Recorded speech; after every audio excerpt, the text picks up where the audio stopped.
Okay, well, welcome everybody.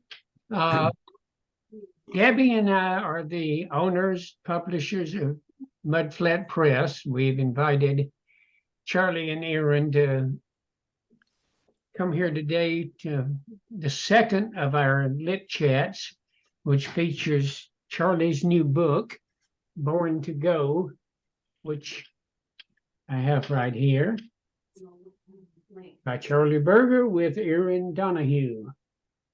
This is Charlie's memoir, as I imagine most of you know. I'm going to read a little cover blurb, and then we'll turn it over to Charlie and Erin. To enter the mind and life of Charlie Berger through his memoir is to begin an adventure the likes of which few have experienced. Charlie's insight, intellect, humor, and unique perspective create a wild ride that you never want to end. One might expect that a child growing up in Brooklyn with little stimulation or adult mentoring would produce an uninspiring adult. Far, far from it. Outrageous humor, profound perception, and a still trap of a mind presented the world with one of the most creative, entertaining, and informative life stories ever written.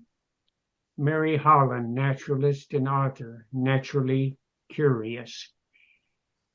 With that, I introduce Born to Go, a memoir of more than 400 pages and is crammed with photographs and terrific information.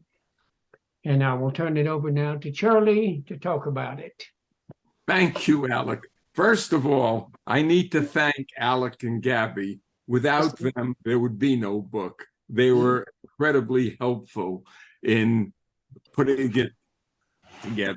And we really needed somebody to help. And thank you, River, for getting us to Gabby and Alec. That's right. Well, to start, what I really wanted to do was a soliloquy of Hamlet, but Erin suppressed me, and I have to read my book again, but that's what I guess I will do. And I'd like to start by reading what most people pretty much ignore, the dedication. And I wrote this little dedication to Erin, who made it all happen. Without her, I would have been on cardboard under a bridge. Erin is largely responsible for the periods, the commas, and the colons, in addition to turning gibberish into plausible English. Without her, there is no book and a much diminished life. I would now like to read just a brief thing about books, being that this is a reading. Books have taught me that for most of humanity, there has never been good old days. But we as a species, having survived a mere 300,000 years, the proverbial blink of an eye in geological time, how long we continue to thrive may be due to dumb luck and dodged cosmic events, and little to do with leadership and committee meetings. Fiction has taught me that the human imagination knows no bounds. How our cortex can conjure up an immense, complicated, exciting, gripping story arising from 26 letters in different combinations is incredible. Erin feels differently. For her, fiction and poetry have taught her how to love, forgive, grow courage, and lean into life. For me, Ray Bradbury's imaginative mind shows what 85 billion neurons can create, worlds both different and similar to our own, with future life forms roaming the universe. Friends, television, movies, newspapers, and travel have taught me a lot, but it is in books that have made me who I am and given me a there. Now, what I would like to read is a bit of a long section on early years growing up in Brooklyn in the 40s and the 50s. What a time, 1946. The war was over. The Nazis defeated. Japan bombed almost to obliteration. Hitler poisoned and shot by his own hands. Nuremberg trials, Nazis, guilty on all counts. And became president, one a former haberdasher with no college background, and the other the hero of D-Day, the widely acknowledged World War II general who directed Germany's defeat. My family followed the headlines in the paper and over the radio. 8 years old, and trying to piece things together, I heard the foreign-sounding names and places: Dresden, Hiroshima, Bataan Death March, Iwo Jima, Nagasaki, Goebbels, Yamamoto, Hitler, Eichmann, Auschwitz. Though we wouldn't know the true horrors behind these names for months and years to come. What a time! Baseball was the national pastime. The American idols were the ball players with names like Williams, Musial, Robinson, Mantle. Football stars were about as famous as the local grocer, and the runty 5'10" basketball players with short shorts, white skin, and no muscles were out there somewhere in oblivion. Boxing had its fans, and Joe Louis, Sugar Ray Robinson, and Willie Pep were just this side of national monuments. We were all well aware that the world was in flux, but the changes that occurred in the mid-40s through the early 50s were an exponential increase over anything seen before. Indeed, the only parallel example lay somewhere in the future, the 60s, with Moore's law regarding technology doubling every 18 months. Ballpoint pens, jet engines, antibiotics, nationwide TV, Levittown were all being introduced to the world, but especially the American public.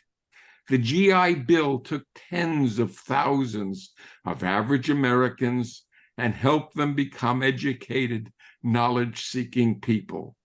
The horse and buggy were long gone. Fluid drive and automatic transmissions were in the cars, and filter-tip cigarettes were in the stores. I almost came of age during this period.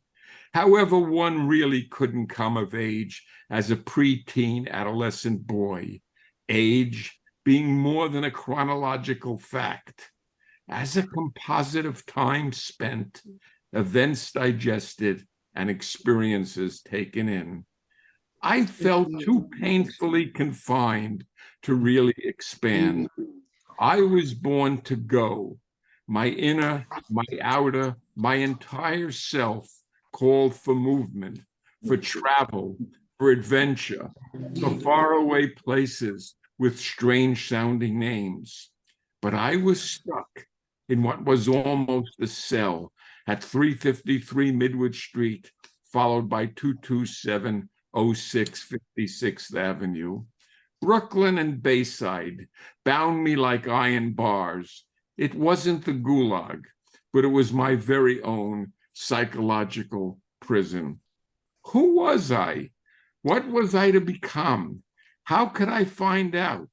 Inside my skin, I was closed, restricted, constricted, no circulation, no air, lungs compressed, brain dulled, genes trying to express themselves, but the weight of nurture buried them.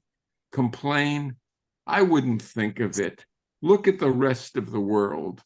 Look at history. Midwood Street in Brooklyn, a treeless line of houses stuck close together.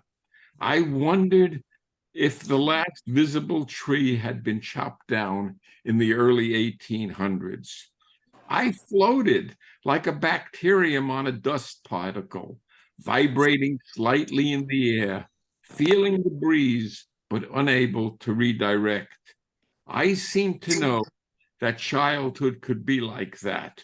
With no supervised direction, I followed the rutted route.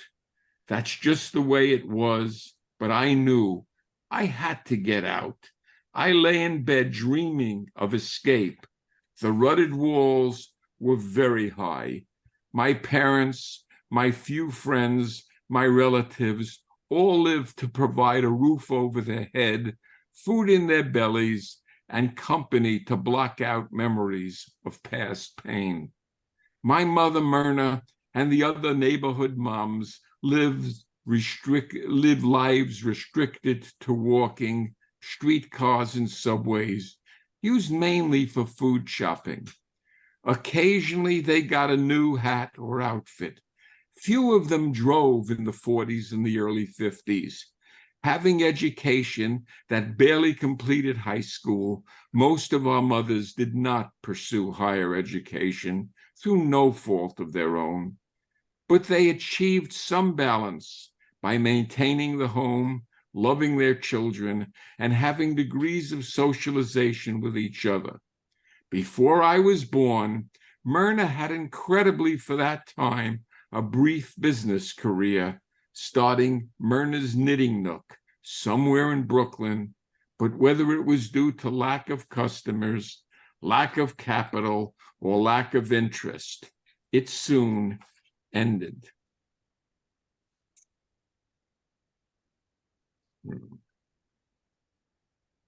My mind hurt. I had no mentors, no God, no tree to sit under, just concrete, cold, rough, and unyielding, and rows of houses. I wondered that in Brooklyn, its foundation ever present, it would take over 300 years for a forest to burst through. Somewhere I got a hold of a poster of the treed and snow-capped Colorado mountains and tacked it onto my bedroom wall. I stared at it for hours. Later, I saw Sergeant Preston of the Yukon and his Malamute Yukon King on a television show on the tiny black and white TV in Mrs. Jaffe's upstairs apartment and was smitten. I imagined the sky so big, the flat ice-covered tundra with no beginning and no end, just going on forever. Me and my dog happily exploring, free and invigorated. It became increasingly difficult to go to school and fold into the desk with my rangy limbs. The holding still was the hardest part, until the bell rang and I got to walk and run home from school the 13 blocks to Midwood Street. Mr. Bush, Mrs. Ash, Mrs. Truman, Mrs. McKenna, all withered, wrinkled, humorless, dark, almost comatose, teaching the mill and the floss, Puck and Titania. They reminded us often to hide under our desk as soon as we saw the nuclear flash. Every school day I heard the constant refrain, Charlie and Rocco, get out of the class, fill the inkwells, deliver this message. Don't talk, sit still, write straighter, neater, and not so big. We need to talk to your parents. Why are you disturbing the class? For God's sake, sit still. Rocco, you sit here. Charlie, next to my desk. One more cut up to Stang's office and no class trips. Fortunately, growing up poor in Brooklyn during the 40s, especially for a boy with Spilkis, the days were never planned. There were no violin recitals, no community soccer tournaments. I never had to make and fit a costume for the school play. My daily activities during non-school days all emerged quite spontaneously from the collected minds of a small group of boys that somehow met in the morning with no time, location, or plan from the day before. It just happened. 2, then maybe as many as 5 came. The group formed, lithe, wiry kids in corduroy knickers, in constant motion, loud, boisterous, intense, animated. Steve, Epi Epstein, Billy Birnbaum, Ira Jacobson, Joel Frymore, Bunny Perlman, Stuart Badian. There was a commonality of thought. What games do we play? Stickball? Punchball? Triangle? One-wall handball? Chicken fights? Boxing? Ringalivio? Or maybe you be the Japanese god and the rest of us American prisoners. Almost magically, a broken off mop handle and a Spalding would appear. Stickball it was, either fast pitch or on a bounce. The rules and boundaries were sorted out. The sewer cover on Sterling Street was home plate. Grounders that passed the pitcher were a single. A double was a fly to the next sewer cover. A triple was a ball hit past Billy's apartment window. And a home run was one that went over the gutter into Rogers Avenue.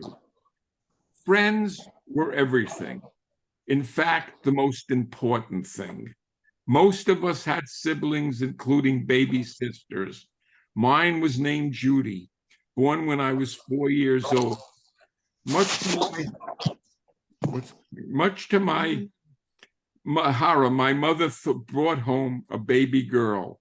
I wanted a brother who I could play with, and I threw a colossal fit where my mother would not take her back and trade her in for a baby boy. This was the way it was with me and my friends. Epi didn't talk much to Carol. Joel didn't talk to Naomi. Boys and girls had separate rooms, separate toys, and indeed separate lives. Ebbets Field was our cathedral. We had no need for a mosque, synagogue, or church. We had our own saints, the Duke, Jackie Robinson, Pee Wee Reese, Don Newcomb, the Brooklyn Dodgers, larger than life, Homo Superior, our idols, our gods. We loved them. They were the first things we checked in the morning in the daily news sports section, and often the last we thought about at night. We knew the stats of every player in the National League and almost all in the American League. There were only 16 teams in Major League Baseball at the time. So much of our life reflected our love of the game. After school on inclement weather days, I would go to Epi's house on Empire Boulevard and play Strike 3, a board game that even had simulated pitching and batting. Baseball cards were another manifestation of this obsession. Stickball was the impoverished kid's semblance of baseball. No uniforms, no real bats, no hardball, no gloves, rather the ubiquitous pink Spalding and a sawed-off broken broom handle. Greeting each other in the morning was a conversation that would often begin with, "Did you hear about Gil Hodges' play at first base? And what about Jackie Robinson's steal of third?" I agonized over the Bobby Thompson home run off Ralph Branca to give the Giants the win over the Dodgers in the playoff. Decades later, I can remember Carl Frillo's amazing arm and throwing out players rounding third on the way to home plate from way out in right field. In Brooklyn, the players arrived for the day games at about 10:30 in the morning. No limousines brought them to the ball field. Rather, the New York subway took them to and from the ballpark. They walked up the subway stairs generally in groups of 2 or 3, often with cigarettes dangling from their mouth, idealized by the few kids in the know seeking autographs. Most of the players complied with a smile and an occasional affectionate head rub. Some, however, just walked past. For the most part, these were average-looking young men, not the muscular, statuesque specimens of professional athletes today. The Brooklyn Dodger yearbook was my treasure because alongside the pictures and the player statistics, I had many players' autographs, including Jackie Robinson, Pee Wee Reese, Carl Furillo, Duke Snyder, Don Newcomb, Preacher Rowe, and Gil Hodges. I had a great affinity for the Duke and cherished his autograph most of all. Bleacher seats at that time at Ebbets Field cost 60 cents. At times we paid, but at other times we snuck in through the many gates that opened prior to general admission. No guard ever stopped us. One afternoon, myself and a friend were standing well before the game at the entrance to Ebbets Field. Branch Rickey, with a big cigar in his mouth, invited the two of us to his office. He, the iconic owner of the Brooklyn Dodgers, was the man solely responsible for breaking the color barrier in Major League Baseball by hiring Jackie Robinson from the farm team. I was so in awe of the man, my concentration fixed on taking in his desk, his cigar, his tone, that I would never remember the 15 minutes of conversation. Besides collecting baseball signatures and following the games, I spent hours with comic books in my room. My money, and there was no formal allowance, went almost exclusively to the 10-cent comic book Marvel Comics, featuring Captain Marvel and the Marvel family came out bi-monthly. And for years, I purchased them right away. My favorite comic book character was Captain Marvel and the magical powers given to him when he said Shazam. There were times where I wished, too, I could have had some of these powers to take on Freddie Gallo and Patsy.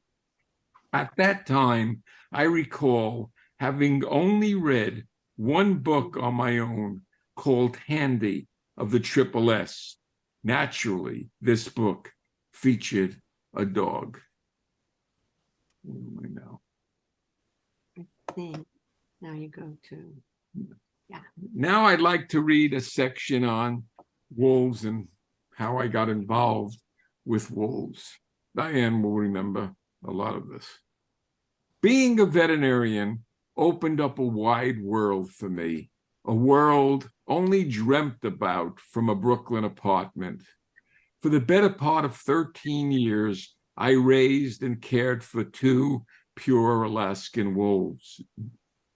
I look at this experience along with marrying Erin, my son Noah, becoming a veterinarian, producing a film, working Iditarod and Yukon Quest sled dog races as one of the seminal events of my life.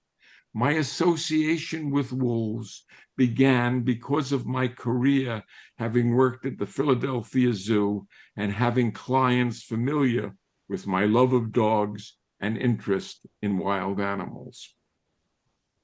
I was introduced to a junkyard owner from Hayward, California, John Harris, who made an appointment at my clinic for Clem and Jethro, 2 wolves on the lecture circuit to better enable humans to understand and perhaps support the conservation of this endangered species. Prior to meeting and writing a health certificate for the wolves, the only time I had touched a wolf was a dead 17-year-old male that I necropsied at the Philadelphia Zoo. Physically, this wolf were to dogs as Schwarzenegger is to most men. Their eyes revealed a consciousness, an ancient knowing that dogs dulled by domestication couldn't begin to possess. John had a large collection of captive wolves that he kept in his junkyard. These wolves, to put it politely, were kept in less than ideal conditions. A group of us got together and formed an organization with the hope of placing these wolves in better situations. Over the next few years, we moved the 30 wolves to a remote area on the Berkeley campus, and soon after secured land in the Sierras and built adequate enclosures within a vast acreage for them. After our 1972 move to Vermont, a management failure in the Sierra Wolf enclave produced a breeding, and 2 wolf pups were born. The organization was against producing more captive wolves, and no plans were made for the litter of 2. Thinking of my new home in Vermont on 32 acres with enough space for a wolf run, I volunteered to take the newborn pups, and at 12 days old, flew them in a small cat carrier along with some Esbalac solution in a bottle for feeding. On the health certificate, to avoid problems, I called them Mackenzie River Huskies. Just after the plane reached out at altitude, I started bottle feeding the pups. I suspect this caused a lactation response in the stewardesses as they gathered around taking turns with the feedings. 30 minutes or so into the flight, the peace was interrupted. The pilot, in a calm, collected voice, said, "An emergency light on the landing system has come on, and we need to dump fuel." Being a relative nervous flyer, I looked around and saw that most of the other passengers continued to read their newspaper and eat their chips calmly. Out of the window, I saw huge volumes of fuel emerging from 2 enormous holes in the wings on the left side of the plane as it banked south over the Sierras. I conjured up an image of it heading for a remote area in the Mojave to crash land rather than jeopardize a city near an urban airport. Ultimately, the plane's malfunctioning indicator light righted itself, and with nothing wrong with the landing gear, and we successfully refueled at LAX and took off again shortly after.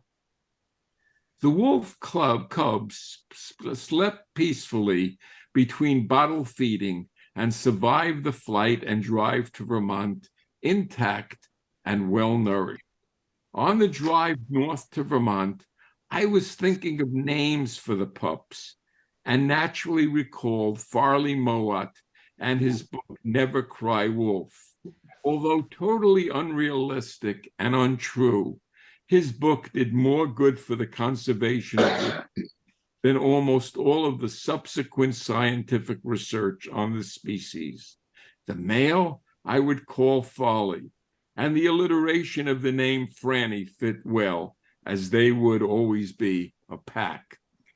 These 2 wolves would live with me for over 12 years and profoundly shape my life. The pre-planning involved to raise wolves required many steps. I secured state and federal permits from respective organizations. Being a veterinarian with exotic animal experience, the process was certainly expedited. I temporarily enclosed part of the front porch to keep the 2 puppies. At 12 days, the wolf cubs were twice the size of guinea pigs and about 12 times as active. At this time, they had just opened their eyes to reveal a light blue, which soon would turn intense brownish gold. During this puppyhood, I made plans for housing them as adults. I contracted a fence building company to construct and pour a large attic concrete slab on the side of the house for $2,200. My brother-in-law, who worked on a Long Island estate, got permission to take hundreds of feet of 7-foot-high, heavy chain link fencing that laid unused on the property. With a large trailer, I hauled it up to Vermont. The fence company built the enclosure, and a local carpenter, Chris Jackson, made a large waterproof wooden structure, which I lined with cedar shavings for their den. To assist with the project, in the project, I enlisted a former Malamute Tours graduate who was in a PhD animal physiology program at Colorado State University. Neil Oakham was to spend the first 9 weeks with me and the wolves before going back to continue graduate studies. Up until the wolves were 21 days old, we bottle fed them every 6 hours. After that, they eagerly engulfed a meal of warm water softened dog food. At 21 days, Franny and Folly would raise their muzzles and make attempts at howling. At 1:04 in the morning, it was a joy to hear them accompany the train whistle as it came through East Thetford, their voice maturing and deepening as they grew older. Many locals stated how much they enjoyed hearing the howling of the wolves. However, even with my enthusiastic invitations, few Vermonters, independent and respectful, would journey up the driveway and evade my privacy for a visit. A few people did visit, including Barry Lopez, who wrote the marvelous book of Wolves and Men, and Paul Shepard, the noted anthropologist, who spent many days in my guest apartment. John Harris on the lecture circuit with Clem and Jethro, and later Rocky spent time in East Thetford as well. P.D. Becker, a local artist, also spent time with the wolves, drawing them. They would charge the fence with excitement when she pulled up. In fact, most women were greeted with enthusiasm. Men, however, caused a rapid fear reaction in the wolves, and as soon as a strange male emerged on the driveway, the wolves would cower in the back of the enclosure.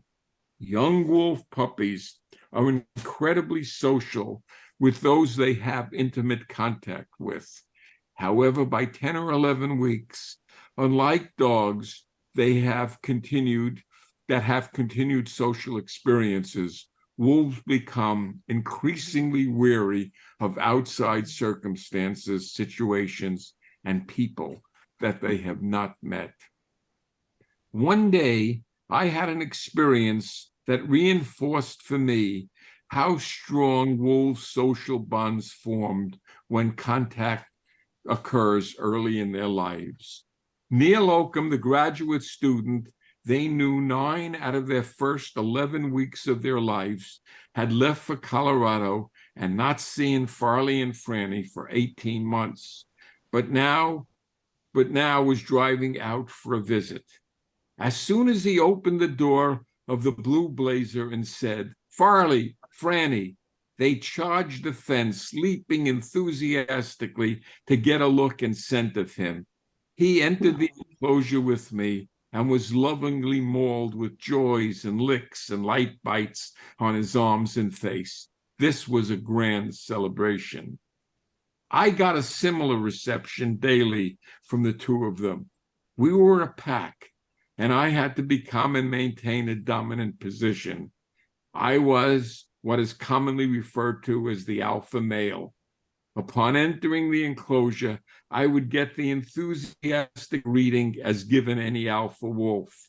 Then they would act submissively by rolling on their back and exposing their belly while I handled them from a standing, dominant position. Years later, during a Yellowstone winter, I was observing a pack of wild wolves and watched a scene which will always stay with me. There was a large, clearly dominant, grizzled gray male that slept close but separate from the rest of the pack. As soon as the other subservient wolves got up to stretch, the alpha wolf would get up, walk over, and with dominant body language, enforce his position. The other wolves would assume a submissive posture and lay back down. Although Farley and Franny gave me great pleasure and joy, always in the back of my mind stirred the troublesome truth that though these were wolves in appearance and body, they lacked something essential. Wolves without the wild, without the hunt, without the prey, without the mountains and rivers.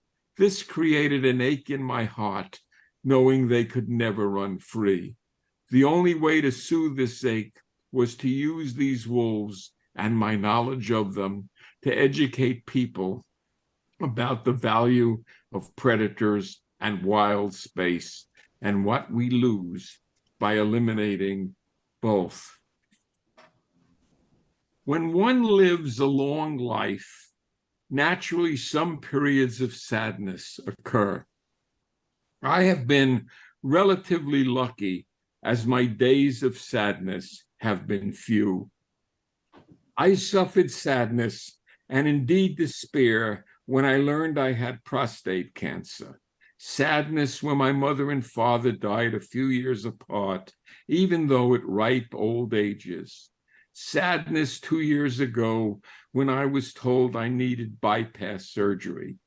There is always a sadness, a loss of feeling from no more contact when any member of a pack dies, human or canine.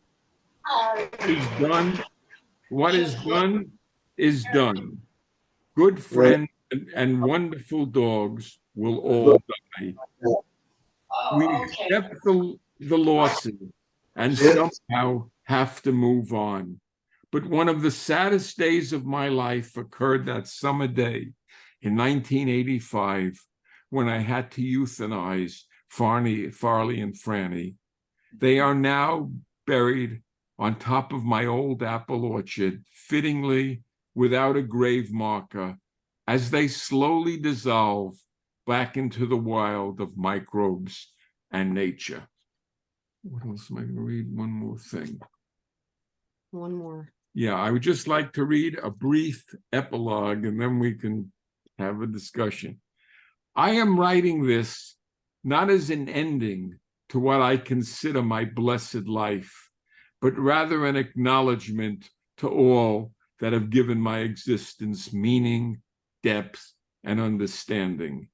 Nature has been at the forefront of all my interests, guiding my travels, lectures, and pursuit of veterinary medicine. I thank in part my mother and father for placing me on a pony when I was 5.5 years old. Something clicked, and a love for species other than my own came alive. I still mostly look at people as just another creature, a continuum of the bacteria, the fungi, the reptiles and amphibians, the birds and mammals that I have studied throughout my life. Many people have contributed to this love, and even more importantly, to my understanding of nature, the universe, and this magnificent planet.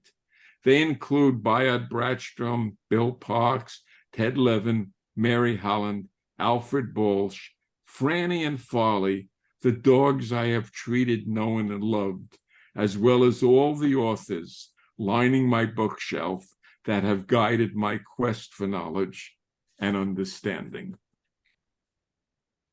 Thank you for listening. And if you guys look behind Karen Maxwell's right shoulder, there's a Oh. picture of Running Wolf, which is Farley. Charlie's wolf is hanging on her wall right now. And it's hanging on my wall. Yeah, which is cool. Oh, that's very neat. I didn't notice that. Huh. Anybody have any questions? I didn't read it all about my basic exploration life in the Arctic and Africa, and my lecture life, which last number of years has been with Viking cruises, which is a great gig for my old age, taking Erin and I basically all over the world. And I just have to get up and talk a little bit. And we could have read the sections about Ricker, David Kaplan, Right. John Bernstein, Yes. Diane. Sure. I know. Yeah. They're all in the book. Yeah. Good. Any questions at all? Anything you'd like to discuss? I generally handle all topics from women's rights to to predators to anything. Some of you are muted, so if you would like Yeah. to speak, make sure you're not muted. And if we need to, we can have you raise your hand, but Ricker's waving his hand. What? I always have a lot of questions, and I know that Charlie and I share a lot of the same interests having to do with the planet and natural history. I mean, the future of humanity is a big topic that sounds like too big to even address, but I think that more and more people are addressing it. There's an awful lot of evidence that seems to point to the fact that we've had our time here. Some of the great times after World War II, a sort of a halcyon days, or at least they seem to be so, even though, like Charlie said, there's no good old days. But because of the huge changes in the climate and also the pollution issues and all the rest of it, I mean, when I talk to my students, I try to make them understand, and Charlie knows the statistics better than I do, but we talk a lot about dinosaurs. We're here for 200 million years. Human beings maybe 300,000 years. And so when you think about life on the planet, the human species is just a little speck in geologic time. So I'd like to have Charlie, I know he knows about this, so I'd like to have him talk about it a little bit. Well, what is fascinating is the profound effect that Homo sapien, us, has had on this planet, considering the amazingly little time from a geological perspective we have been on this planet. I mean, we have been on this planet anatomically as Homo sapien for some 300,000 years. That's 0.06% of the time that trilobites were on the planet. And, you know, if you look at the history of extinctions and stuff like that, well over 99% of all life on Earth has become extinct. And the mean time that medium-sized mammals like us stay on this planet are roughly some 4.5 million years. So by that criteria, if we weren't screwing up, we'd still have a considerable amount of time to keep going. But, you know, the forces are such that one really has to wonder. And as I said in the book, it may not be the planning, it may not be the big things, it may be little things, it may be the virus that you got to distinguish between the end of the planet and the end of the humanity. They're not the same by any stretch of the imagination. Life finds a way, and long after we're gone, there will be still life on this planet, even if it heats up tremendously, at least for the next billion and a half years before the sun burns us up and evaporates the ocean and things like that. But we are an amazing creature. I mean, it is amazingly profound that what we have done in the last 300,000 years, and especially from the Great Leap Forward, which is maybe only 60,000 years old. And if you look at it from that perspective, what we have done is just astronomical. And the other question to ask yourselves, and it's something that I tend to look to study and I'm very interested in, is there have been up until relatively recently in geological time, up until about 40,000 years ago, there were 12 species that were somewhat like us. Neanderthal became extinct some 38,000 years ago. Denisovans about the same time. Why did we survive and all the others go extinct? And I think that the basic reason is that somewhere along the way, we got a mutation that increased our ability to cooperate and socialize, and thereby being able to spread culture and spread community. And there's no question that it seems as if when you look at anthropological data and stuff like that, even early humans started to be far more sociable than their contemporary Neanderthals, Denisovans, and others. The other very interesting thing that I really love is Pat Shipman, a professor at the University of Pennsylvania Veterinary School, hypothesizes that we alone, Homo sapien, decided unconsciously at first, and perhaps it's the wolves that decided to become and turn into our constant companion, namely the dog. And by us taming wolves and forming domestic dogs may have given us just a subtle little advantage on this planet. It helped us in our hunting. Dogs were able to warn us about predators that preyed on us. And maybe that is another thing that enabled us to survive. And all of our contemporary cousins die off. Oh, yes. There he is. Talking about creatures. Oh, God. That's the current wolf in the house. Right. Oh, go lie down. Any further questions or discussions? I'd be more than happy to talk about. I'm gonna do a follow-up question just while we're on that topic. First of all, it's a really beautiful dog. I haven't seen them in person, but that's a very, very beautiful dog. Long hair. Yeah, It's Yeah, a it's a beauty, recessive gene. Yeah. we have two dogs. We always have dogs, but it's about the great leap forward. 300,000 years of human beings, Homo sapiens, that had the same brain we do, and so for like 250,000 years, we were just pounding sand with a stick, and then all of a sudden, everything sort of exploded. For all those years before the Great Leap, we had the right brain. We could have been sending astronauts to the moon or inventing AI or anything like that, but nothing happened. And I don't think anybody really understands what that Great Leap is all about. I mean, I find that really a fascinating moment in human history. I agree. Mysterious moment. I agree. Let's go a little further back in history.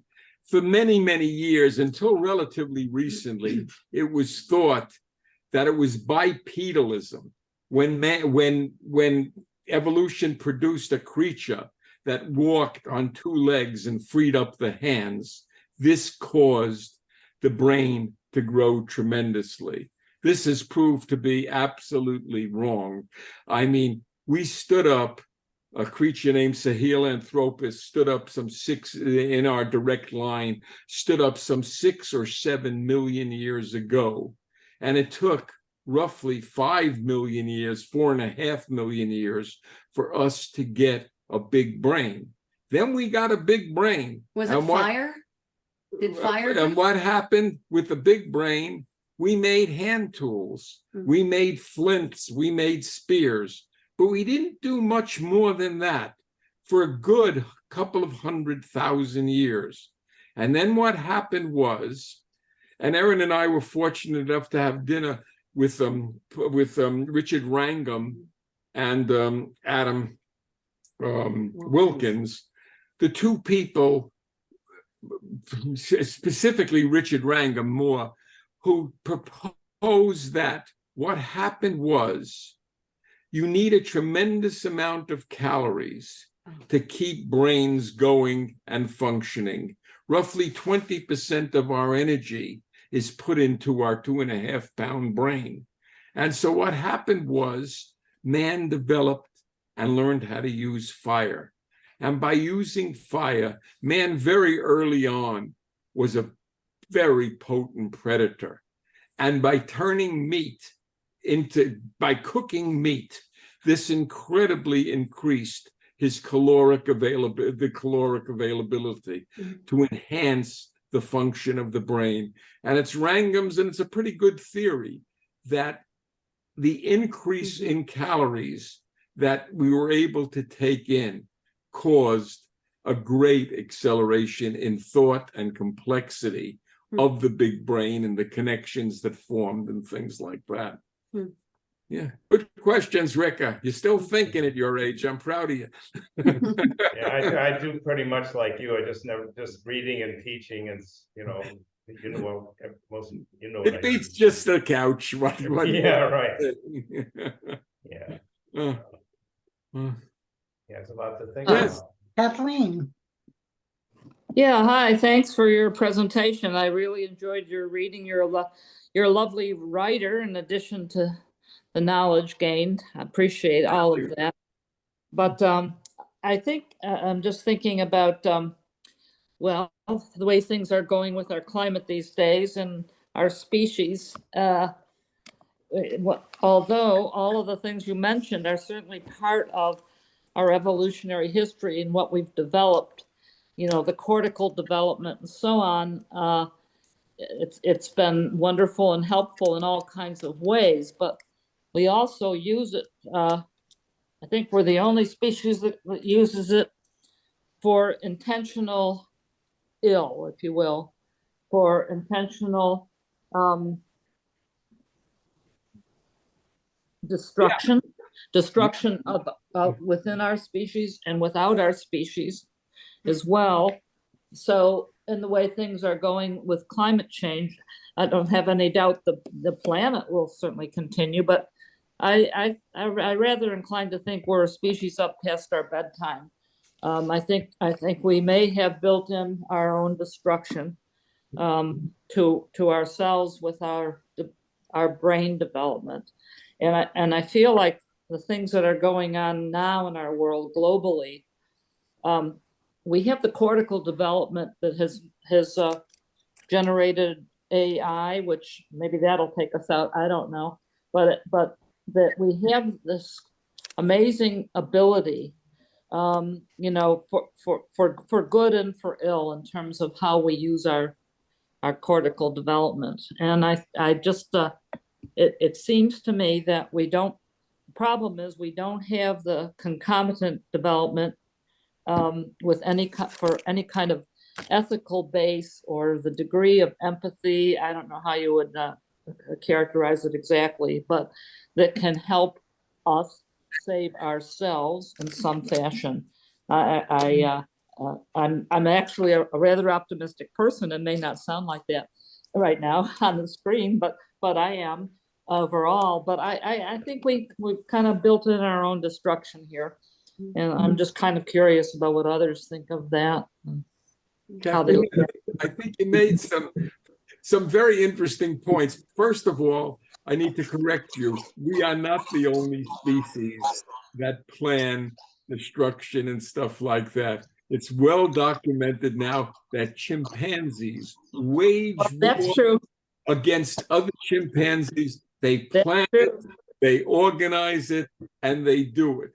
What I find fascinating is if we look at the chimpanzee human split as 6 to 7 million years ago, what happens is we have basically a couple of branches that have evolved.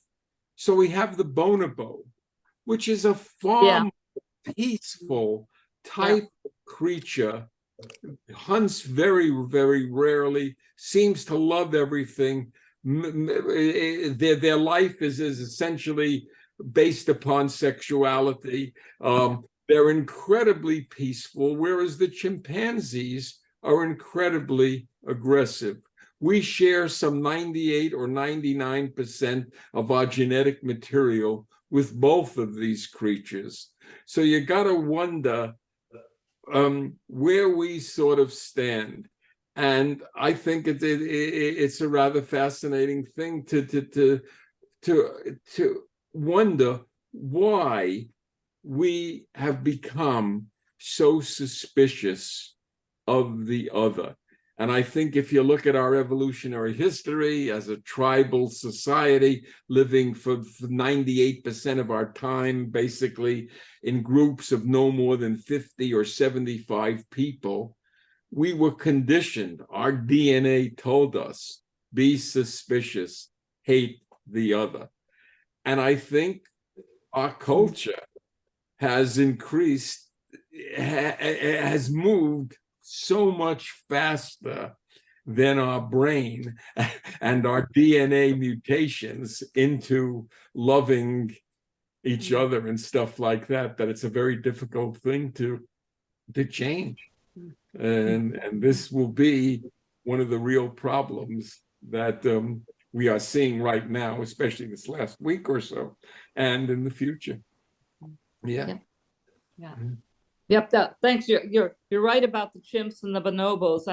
I wasn't thinking of those. Jane Goodall was quite astonished and upset when she realized what was going on with those chimps. Right, right. If you go to the other side of the Congo River, it is a whole different ball game. It's pretty amazing. It truly is.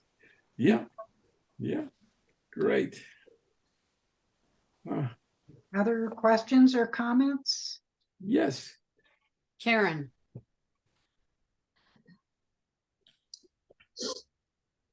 Do you hear? Oh. She has to unmute herself. Oh, unmute. Okay, sorry. I have a new jitterbug. Hi, Charlie. Hi, Erin. Hi. It's been a long time. I just, on a much less intellectual and philosophical note, I want to tell you that many moons ago when I worked for you, Yes. I asked you, what do you think Maybe happens? good. What do you think happens when you die? And you told me at that time, and I ask weird questions all the time, Yeah. that maybe this is all there is.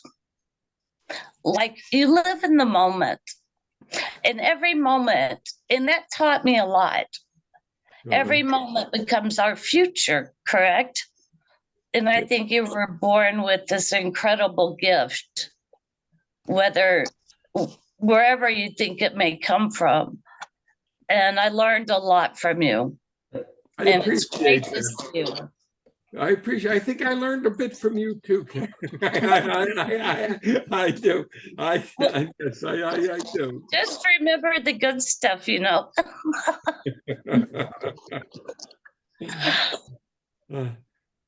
Anybody else want to talk about anything?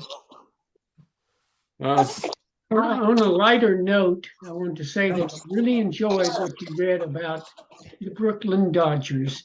You don't have to be from Brooklyn. I grew up in Mississippi, and when I was a kid down there, the Dodgers were my favorite teams. And, Oh, really? yeah. And You must have Jimmy loved- Reese and Roy Campanella were my heroes. Roy Campanella. You must have loved Red Barber, the announcer with his southern accent and stuff like Oh, that. yeah. The announcer for the Dodgers. Yeah. I loved Roy Campanella too. Yeah. Yeah. But you know, the only time I ever bet on a baseball game, I think I was in the 7th grade, and I bet 50 cents on the Dodgers against the Yankees, and I lost. I never bet again. I was so crushed. I was raised literally in the shadow of Liberty Field. And when they moved out to California, this was one of the seminal events of my early life. I got to tell you, I was crushed. And I've never followed baseball after that. it's just ruined my life. What can I say? Yeah, interesting. Caroline has her own. Yes, Carolyn. Yes. Well, I would like to know how to get your book, because I think you're privately published, right? And I don't have the clue how to get. I privately don't published. think it's on the New York Times bestseller list. No, I don't think so either. I was Or hoping Amazon. 12, but it's in Amazon. It is on Amazon, is? Caroline. Yeah. So it's being published by a publishing company, not by privately published. Well, Alec and I have Mudflat Press, and that's who published it. So you can go to mudflatpress.com and find Charlie's book there with a link to Amazon. Okay. But you can go directly to Amazon and search for Charlie Berger Born to Go, and you should be able to Okay, find it's it. Born to Go, G-O. Right. Born to Right. Go. And Charlie, and then Berger is Berger. Correct. Yes. Okay, Yeah. do you have it as an audiobook as well? No, but I have it it's in Kindle. It's on Yeah. Kindle too. That's Yeah. a whole other project, right, Gabby? Oh, The audiobook, yeah, we Yeah.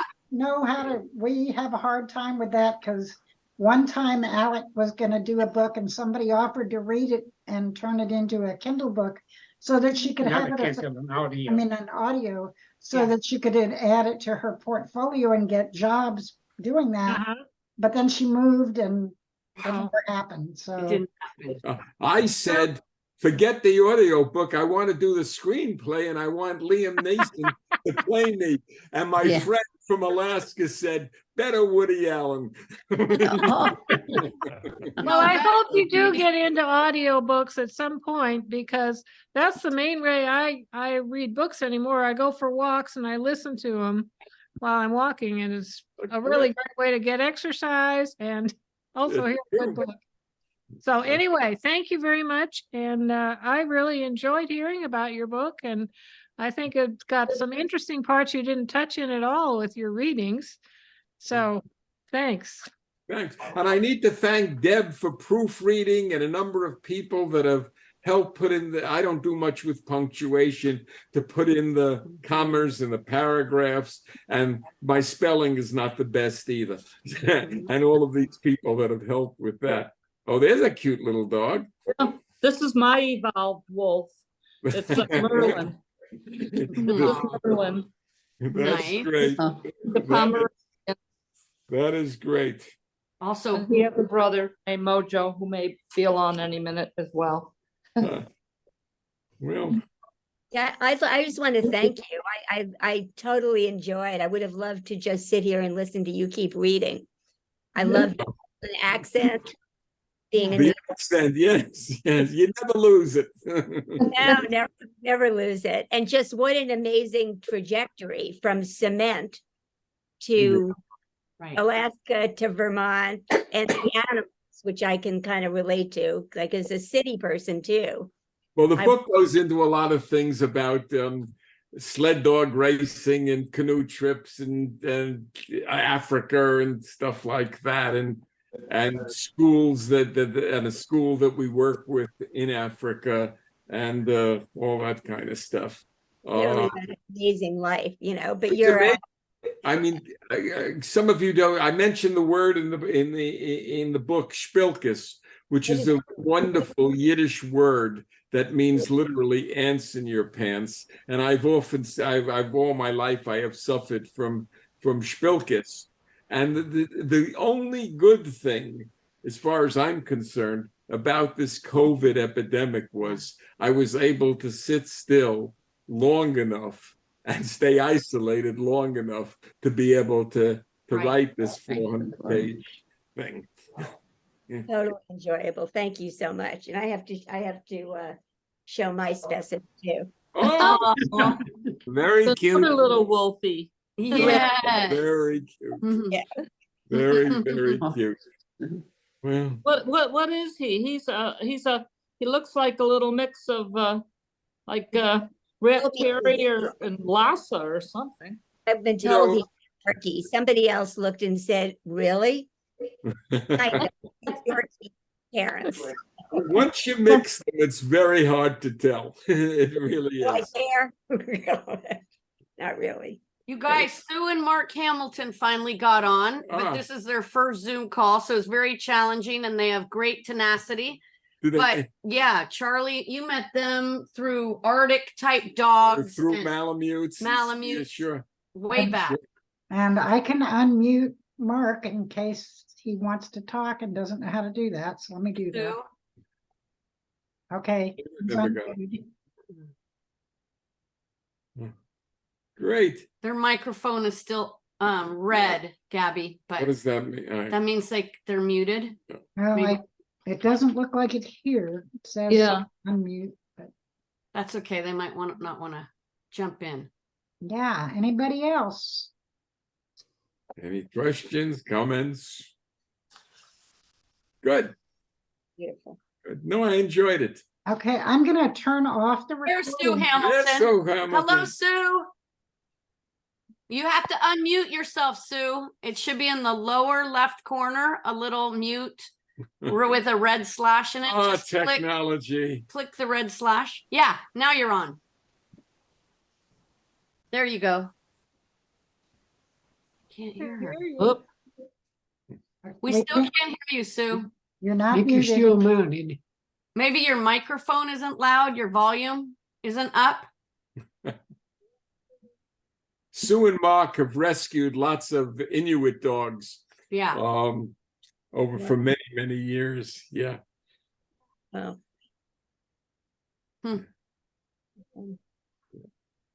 Sue, you're reminding me of the early days of COVID. We all did family Zooms just like this with everyone trying to figure out their microphone and their camera. And oh, yeah.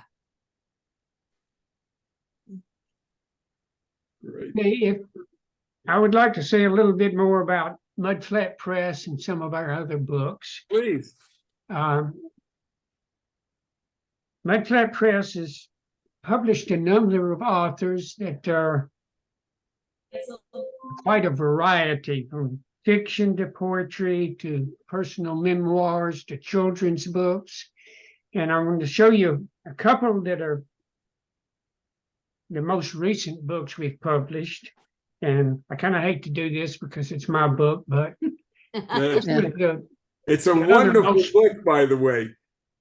I Yep, just the latest book that we've published besides Charlie's, it's called Locked In, and it's fiction. It's my latest book.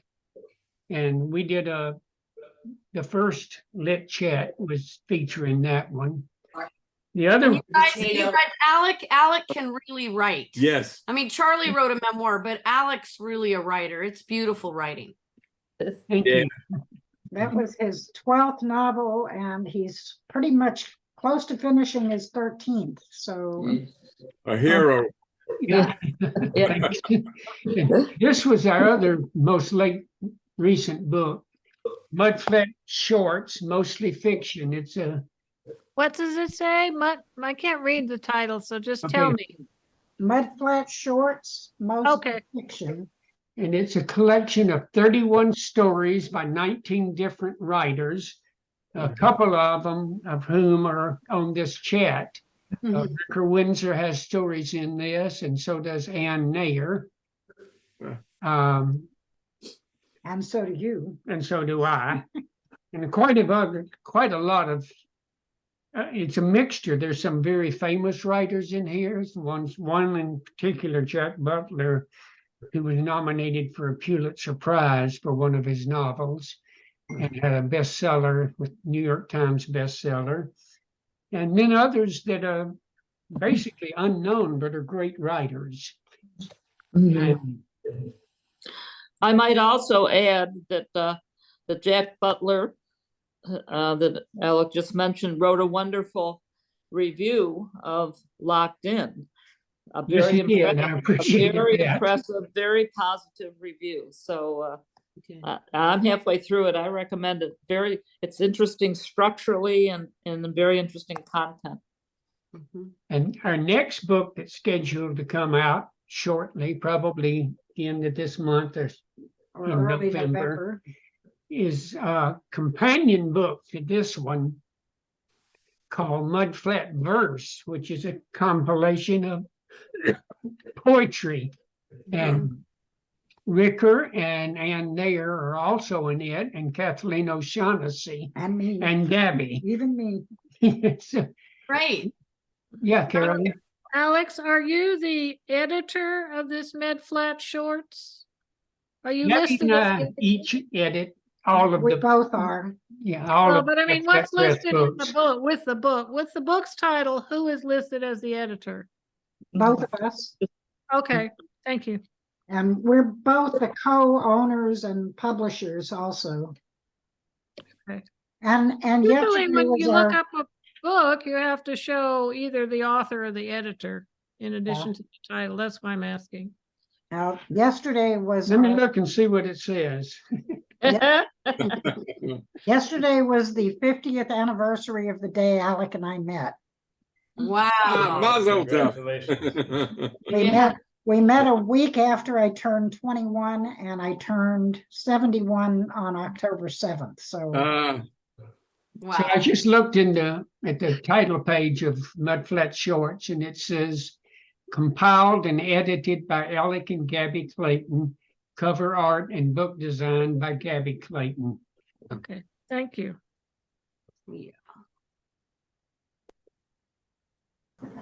okay, I'm gonna turn off the recording, and then we can continue to visit.